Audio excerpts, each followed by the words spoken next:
I don't feel comfortable in my bodies. Bodies plural, because she's indefinite, ever changing, ever growing, maybe shrinking, but then presuming right where she left off and then continues.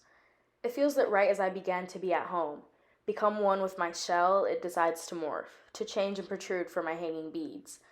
It's funny because I actually enjoy change, like the transition from school to summer, the late nights, long slumbers, and 4 mile walks, the high sun, and overwhelming feeling that freedom and free will is infinite. Then soon I long for the transition of summer to fall. The first semester always hits different than the second. New classrooms, new teachers, new acquaintances to occasionally wave at in the halls, new inside jokes, and big, hefty underbelly laughs at lunch. I love change, but this change is uncomfortable. It's as uncomfortable as growing out of shoes at age 10. The difference is, at age 10, you want that kind of growth. Everyone outside of you welcomes that kind of growth. This growth is not welcomed.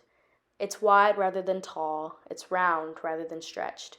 It's bursting rather than flooding at the ankle. But maybe it does flood at the ankle. Not because the knees are aching and the calves are strengthening. No, it's because the hips can't fit in the space between the dining table and the wall. It's because the butt's curve catches the eyes of married men. It's because the thighs rub so much, little bumps swell on the surface. I am tired of this change. They love to make it seem like this change is wanted. They make it seem like my vessel is highly valued, as if everyone wants my shape, but there's a catch. She wants my ass, but not my stomach. She wishes she had my hips, but what about the crease of fat above my beads? She dreams of having my boobs, but not my areolas. We all love what we don't possess, yet I love myself. I love my personality, too. My brown skin, my little nail beds, the 3 freckles on my nose, the popping vein on my forehead, the dark rings underneath my eyes, my sideburns, and the little curls on the nape of my neck, even my dark and bruised knock knees. My creativity, my kindness, and overflowing love of the little things, my brutal honesty, and my lies. I truly love myself. I just can't adjust whenever my body moves without me.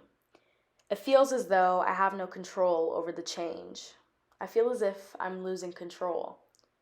It can't hurt to eat one more. It can't hurt to have something after every meal. It can't hurt to snack after feeling full, after feeling as if I have another bite, I'll explode, after feeling as if I always have room for dessert when really I don't. Dessert has lost its meaning. A treat after dinner is non existent. Dessert is, well, a treat is occasional, maybe once a week. It's not a pint of ice cream waiting in the fridge after every night. The creamy sweetness as apparent and meaningless as putting on mascara in the morning. Each scoop to each dip of the spoolie in the pink tube.